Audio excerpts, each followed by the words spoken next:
क्यों एक इंसान दुखी है और दूसरी तरफ एक इंसान बहुत खुश। क्यों एक इंसान समृद्ध जीवन जी पा रहा है जहां दूसरी तरफ एक इंसान गरीबी और हताशे से भरा जीवन जी रहा होता है। क्यों एक इंसान बिल्कुल डरा हुआ है और दूसरी तरफ देखो तो और एक इंसान विश्वास और आत्मविश्वास से मानो आसमानों की बुलंदियों को छू रहा है। क्यों एक आदमी अपने काम में जीने से जबकि दूसरा इंसान बिना कुछ खास किए इस जीवन को ऐसे ही काट देता है। क्या आपके सबकॉन्शियस और कॉन्शियस माइंड के कामकाज में इन सवालों का जवाब है? तो ये बुक कहता है कि बिल्कुल और सबसे निश्चित रूप से है इन सवालों का जवाब। लेकिन उससे पहले हम जान लेते हैं क्या है ये कॉन्शियस माइंड और सबकॉन्शियस माइंड। दोस्तों, हमारे पास एक माइंड है, लेकिन इस माइंड की दो विशेषताएं हैं। एक है कॉन्शियस माइंड जिसे हम चेतन मन कहते हैं और दूसरा है सबकॉन्शियस माइंड जिसे हम अवचेतन मन कहते हैं। अब इस माइंड के दो कार्यों से परिचित होने का एक शानदार तरीका अपने मन को एक बगीचे के रूप में देखना। मान लो आप एक माली हो उस बगीचे के और आपने हर दिन के सोच विचार के आधार पर पूरे दिन अपने अचेतन मन में बीज लगा रहे हो। जैसे कि आप अपने अचेतन मन में बीज बोते हो, वैसे ही आपको आपके बॉडी के साथ और आपके एनवायरनमेंट में होते हुए देखने शुरू हो जाएंगे। ऑथर कहते हैं अपने मन के बगीचे में इन अद्भुत बीजों को बोना शुरू करें।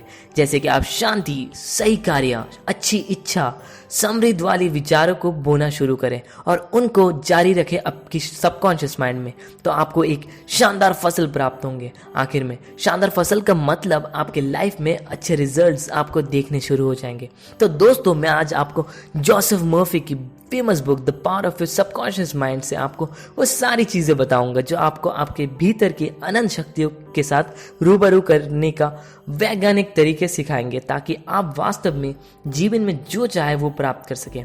तो इस बुक के समरी को आपके बेहतर समझ के लिए 2 वीडियो पार्ट्स में डिवाइड करा है, और जिसमें आप अभी पार्ट 1 यानी कि इस बुक समरी का आज पहला पार्ट देखने वाले हैं। ऑथर कहते हैं कि इस मिरेकल माइंड के वर्किंग पावर के सही उपयोग करने से आपको दिन के कामकाज में साफ रास्ते दिखेंगे, बिजनेस के प्रॉब्लम्स का हल निकाल पाएंगे और आप अपने फैमिली रिलेशंस को भी अच्छा कर पाएंगे। इस बुक में ऑथर ने अवचेतन मन को प्रभावित करने की सरल और सहज तकनीकों को बताया है। तो चलिए उन तकनीकों को हम धीरे धीरे देखते हैं। लेकिन इससे पहले अगर आप हमारे नए दोस्त हो तो चैनल को बेशक सब्सक्राइब करने के साथ साथ आप बेल आइकन को भी प्रेस कर दें, ताकि आप तक सभी जरूरी वीडियोस पहुंच पाए। आपकी सबकॉन्शियस माइंड रिएक्ट करता है और जैसी आपकी थॉट्स होंगे वो वैसा ही रिएक्ट और रिस्पॉन्ड करेगा।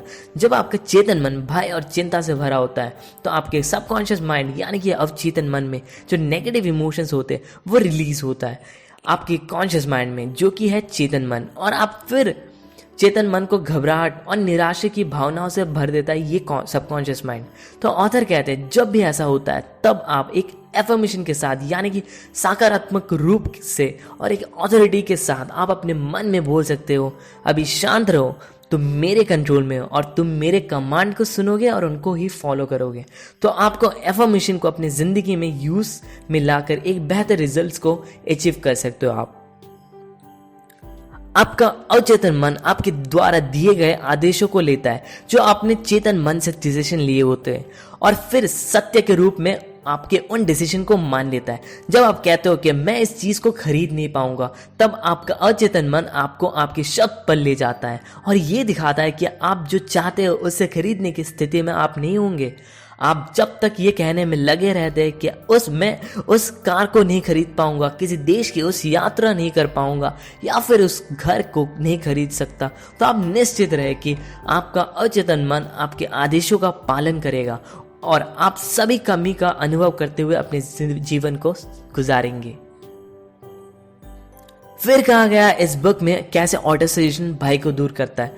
ऑटो सजेशन मतलब जो आप आपके अंदर ही अंदर बोलते हो अपने आप को या फिर कोई सजेशन देते हो अपने आप को। ऑटो सजेशन दूर कर सकता है हमारे भय को और हमें बाहर निकल सकता है नेगेटिव कुछ सोचने से। ऑथर बताते हैं एक बार एक यंग सिंगर को बुलाया गया ऑडिशन के लिए। वह पहले 3 बार आ चुकी थी ऑडिशन देने, लेकिन हर बार अपने अंदर के डर के कारण सक्सेस हासिल नहीं कर पाती थी। उसके पास बहुत अच्छी आवाज़ थी, लेकिन वो खुद से कहती थी कि जब भी समय आएगा मेरे गाने का, शायद वो लोग मुझे पसंद नहीं करेंगे। मैं कोशिश करूंगी, लेकिन मैं भय और चिंता से भरी हुई हूँ। जैसे कि हमें पता है सबकॉन्शियस माइंड को अच्छे बुरे चीज़ों में फ़र्क करना नहीं आता, तो उसके सबकॉन्शियस माइंड ने उसकी इस नेगेटिव बातों को स्वीकार किया और उन्हें अपने एक्सपीरियंस में लाने के लिए सबकॉन्शियस माइंड आगे बढ़ गया। उसके दिमाग में वो सारी साइलेंट फियर ने तब तक घर कर लिया था, लेकिन अब वो कैसे उस नेगेटिव बातों से बाहर निकली? वो निकली एक टेक्निक से। हर दिन में 3 बार उसने खुद को एक कमरे में बंद कर लिया। वो फिर आराम से एक कुर्सी में बैठ गई, अपने शरीर को आराम देते हुए अपने आंखों को बंद कर लेती। वो अपने माइंड और बॉडी को रिलैक्स स्टेट में रखती। वो खुद के डर को सामना करके कहती कि मैं खूबसूरती से गाती हूँ, मैं कॉन्फिडेंट और शांत हूँ। उसने इस चीज को धीरे धीरे और प्रत्येक बार 5 से 10 बार महसूस किया। वो हर दिन 3 बार ऐसे करती थी और एक बार सोने से पहले इसको रिपीट करती। एक हफ्ते के अंत में वो पूरी तरह से शांत और कॉन्फिडेंट नजर आई। जब ऑडिशन का निमंत्रण आया तो उसने फिर एक अद्भुत ऑडिशन दिया। तो इससे ऑथर कहते हैं तो आपको भी ऑटो सजेशन पर बिलीव बनाए रखना चाहिए आपकी जिंदगी में इम्प्रूवमेंट को लाने के लिए। कभी भी मत कहिए आप ये चीज नहीं कर पाओगे, बल्कि आप इस फियर को सब्स्टिट्यूट कर सकते हो ये कहकर कि मैं अपनी सबकॉन्शियस माइंड के पावर से किसी भी चीज को कर सकता हूँ। आप अपने सोल के कैप्टन और अपने भाग्य के मालिक हैं।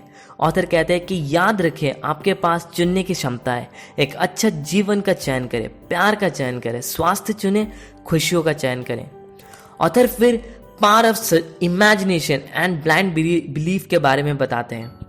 एक बार ऑथर के रिलेटिव को ट्यूबरकुलोसिस था, लंग्स बुरी तरह से रोगग्रस्त हो चुका था। उसके बेटे ने उसको लाकर एक क्रॉस देकर कहा कि इस क्रॉस को उससे एक मॉन्क ने बेचा है $500 से, जो मॉन्क एक तीर्थस्थल से लौटा था यूरोप से, जबकि उसके बेटे ने वास्तव में फुटपाथ से लकड़ी का एक टुकड़ा उठाया था।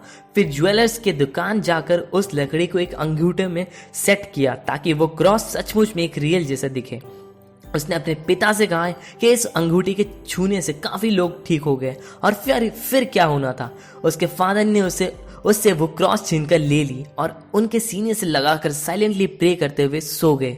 और देखा गया कि अगले दिन सुबह को वो बिल्कुल ठीक हो गए, जबकि ये बस एक लकड़ी का मामूली एक टुकड़ा ही था, ना कि असल में कोई जादुई क्रॉस जिसने उसे ठीक किया।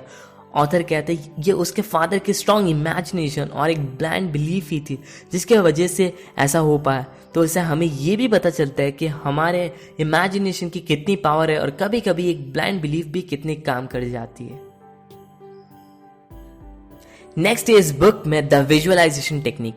एक चीज को सच बनने के लिए सबसे आसान और स्पष्ट तरीका है कि आप इसे विजुअलाइज करें, इसे अपने मन के आंखों में देखें जैसे ये एक जीवित चीज है। आप उन्हीं चीजों को देख सकते हो जो पहले से बाहरी दुनिया में मौजूद है। आप अपनी कल्पना में जो बनाते हैं वो आपके शरीर के किसी भी हिस्से की तरह वास्तविक है। आपकी इमेजिनेशन एक दिन रियल होती है अगर आप अपनी मेंटल इमेज को जो आपने जो फॉर्म किया है अगर उसके साथ आप वफादार हो तो। सोचने की ये प्रक्रिया आपके दिमाग में छाप बनाती है, बदले में ये आपके दिमाग में फैक्ट्स और एक्सपीरियंस यानी कि अनुभव के रूप में आप आखिर में प्रकट हो जाता है। ऑथर कहते हैं जैसे कि एक बिल्डर उस इमारत के प्रकार का अनुमान लगाता है जिस तरह की वो बनाना चाहता है इमारत, फिर उसकी कल्पना करता है, वो उसे पूरा करने की इच्छा रखता है। उनकी कल्पना और विचार प्रक्रिया फिर एक प्लास्टिक मोल्ड के जैसे बन जाती है जिसमें से इमारत उभरेगा, या तो एक सुंदर या तो बदसूरत।